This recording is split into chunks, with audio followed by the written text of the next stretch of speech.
TDP ఫలితాలపై బెట్టింగ్లు జోరందుకున్నాయి. కర్నూలు జిల్లాలో ఏకంగా ఓపెన్ ఛాలెంజ్లు చేసుకుంటున్నారు. లక్షలు కోట్లు ఎంతైనా పర్వాలేదు, ఆస్తులు సైతం పందెం కాద్దాం. ఛాలెంజ్ కు ప్రతి ఛాలెంజ్. ఇది ఇప్పుడు మంత్రాలయం నియోజకవర్గంలో తాజాగా ఉన్న పరిస్థితి. ఇటీవల జరిగిన ఎన్నికల్లో పార్టీలు అభ్యర్థుల విజయంపై స్థానికులు సైతం కోట్లలో పందెం కాయడం ఇప్పుడు ఆసక్తితో పాటు సంచలనం రేపుతోంది. రాజకీయాలంటేనే ఆసక్తికర పరిణామాలు జరుగుతూ ఉంటాయి. ఇక ఎన్నికల సమయంలో అవి మరింత ఉత్కంఠభరితంగా సాగే ఓ తంతుగా ఉంటాయి. ప్రత్యర్థులు, పార్టీల నేతలు ఒకరిపై ఒకరు సవాళ్లు చేసుకోవడం, ఛాలెంజ్లు విసురుకోవడం పరిపాటే. అది రాజకీయాల వరకే పరిమితం అయితే ఇంత ఆసక్తి ఉండేది కాదేమో. కానీ ఇది ఇప్పుడు సామాన్య జనానికి పాకింది. నేతల కంటే ఎక్కువ ప్రెస్టీజియస్ గా వాళ్ళు తీసుకుంటున్నారు. గత నెల 13వ తేదీన జరిగిన పార్లమెంట్, ఏపీ అసెంబ్లీ ఎన్నికల్లో పార్టీలు అభ్యర్థుల గెలుపు ఓటములపై ఆసక్తి మొదలైంది. అవి తారస్థాయికి చేరుకుని బెట్టింగ్లకు దారితీశాయి. పోలింగ్ ముగిసిన రోజు నుంచి పార్టీలు, అభ్యర్థులు, మెజార్టీ అంటూ అంశాలపై బెట్టింగ్లు, ఛాలెంజ్లు కొనసాగుతున్నాయి. దీనికి తోడు ప్రీ సర్వేలు కుప్పలు తెప్పలుగా ఎన్నికలకు ముందే సోషల్ మీడియాలో చక్కర్లు కొడుతుండడంతో ఈ పందాలకు మరింత ఊపు తీసుకొచ్చింది. వందలు, వేలు, లక్షలు దాటిన బెట్టింగ్ల జోరు ఇప్పుడు మొత్తం ఆస్తిపాస్తులు, పంట పొలాలు కూడా పందెల్లో పెట్టే స్థాయికి చేరుకుంది. మంత్రాలయం నియోజకవర్గంలో పార్టీల విజయం, అభ్యర్థుల గెలుపుపై స్థానికులు ఏకంగా తమ ఆస్తుల్నే బెట్టింగుల్లో పెట్టే పరిస్థితి చూస్తూ ఉంటే విస్తుపోయేలా ఉంది.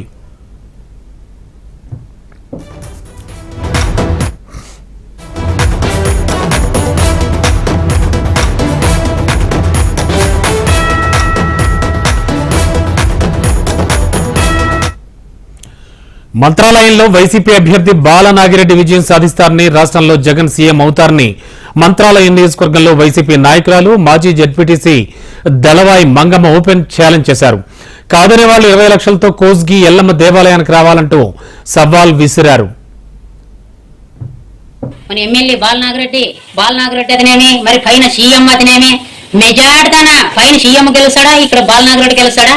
ఎవరికన్నా దమ్ము ధైర్యం ఉంటే రేపు 10 గంటలకి 1వ తారీఖుకి ఎల్లం గుడితాకి 20 లక్షలు తీసుకొని 10 గంటల కల్లా వస్తే నేను రెడీ ఉంటానని కానీ మీకు అందరికీ చెప్తాను. మెజార్టీ మీద మంత్రాలయం ఎమ్మెల్యే అయ్యి మరి మంత్రి అవుతాడు కానీ మీకు అందరికీ చెప్తాను. మంత్రి అయ్యి పైన ముఖ్యమంత్రి అప్పుడు కింద మరి ఈ పాకు ఈసారి మెజార్టీ మీద సీఎం అవుతాడని కానీ మీకు అందరికీ చెప్తాను. మీకు దమ్ము ధైర్యం ఉంటే రేపు 10 గంటలకి ఎల్లం గుడితాకి 20 లక్షలు తీసుకొని రావాలని మీకు అందరిని కోరుతాను. మరి మన ఎలక్షన్లనా ఒకళ్ళు సర్వ చూసి పందెం కడతారనుకుంటే సర్వ మేమేం చూడలేదు. సర్వ ఇంకా ఎడిచేది 4-5 రోజులు ఉండదు కాబట్టి ముందే చెప్తాను. మీరు ఎవరన్నా మీకు ధైర్యం ఉంటే రేపు ఎల్లం గుడితకు వచ్చి డబ్బులు తీసుకొని రెడీలో ఉండాలి 10 గంటలకని మీకు అందరికి చెప్పి వీటిని కోరుతున్నాను. మంత్రాలయంలో మంగమ్మ శబదంతో మొదలైన ఓపెన్ ఛాలెంజ్ లో టీడీపీ అభిమానులు కూడా అదే స్థాయిలో స్పందించారు.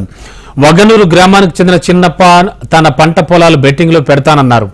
మంత్రాలయంలో బాలనాగిరెడ్డి గెలిచినా రాష్ట్రంలో టీడీపీ గెలుపునెవరూ ఆపలేరని సవాల్ చేశారు. మంగమ్మ 20 లక్షలంటే చిన్నప్ప 50 లక్షలకు విలువ చేసే తన ఆస్తులు, పంట పొలాలు బెట్టింగ్ లో పెడతా అన్నారు.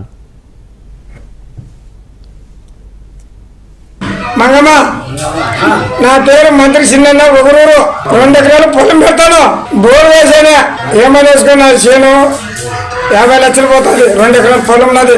నాగేంద్ర రెడ్డి గెలిచాడు ఖాయమే. ఎమ్మెల్యే అవుతాడు చంద్రబాబు, ఏమవుతాడు చంద్రబాబు, మెజార్టీ గెలుస్తాడు ఖాయమే. ఉండేది 10 గంటలకి నువ్వు నర్సప్ గుడి దగ్గరికి రావాలా. మంగమ్మ, నువ్వు 20 లక్షలనేవా, మేము 50 లక్షలు పెడుతున్నాము భూమి పోతొచ్చుడి రా. నువ్వు ధైర్యం ఉంటే నర్సప్ గుడి దగ్గరికి వస్తావు. మంగమ్మ, గెలిచేది మామే చూడి. ధైర్యం ఉంటే రవాలా. ఏం చేసి రవాలా మంగమ్మ? నీ వెనక గుండి ధైర్యం ఉంటే రవాలా. నీ వెనక గుండి చూసుకొని వెనక ముందు ఆడి చూసుకొని రవాలా.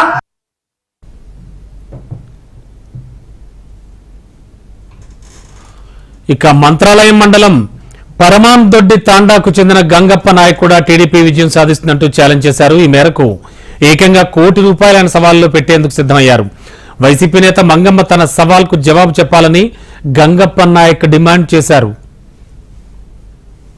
అట్లా తమ్ముడు, నీ తమ్ముడు గంగానాయక్ మంత్రాలయ మండలమే, మీది కోసుకెత్తి మాది మంత్రాలయ మండలమే. నా పేరు గంగానాయక్, నా మొబైల్ నెంబర్ 995927. అక్క నీ కాడ ₹1 ఉన్నాయని నేను ఛాలెంజ్ చేస్తున్నావు కదక్క. నేను కూడా ₹1 ఇప్పించుకొని ఏడైనా ఉద్దురా సద్దురా చేసి ఇప్పించుకొని పెడతాను ఛాలెంజ్. మరి రాజకీయాల మీద బెట్టింగులు ఆ యావలో ఉండే వాళ్లకు అది ఒక సరదా ఆటవిడుపు మాత్రమే. కానీ సామాన్య జనాలు వారి ఆస్తులు, పంట పొలాలు సైతం బెట్టింగులు పెట్టి అభాసు పాలవడం దేనికి అని పలువురు సామాజికవేత్తలు, అభిప్రాయం వ్యక్తం చేస్తున్నారు. గెలిచినా ఓడినా రాజకీయ నాయకులు ఎప్పుడూ అలాగే ఉంటారు. అలాంటి వాటికి సాధారణ జనాలు ఓపెన్ ఛాలెంజ్లు చేసుకోవడం ఏమిటన్న ప్రశ్నలు తలెత్తుతున్నాయి.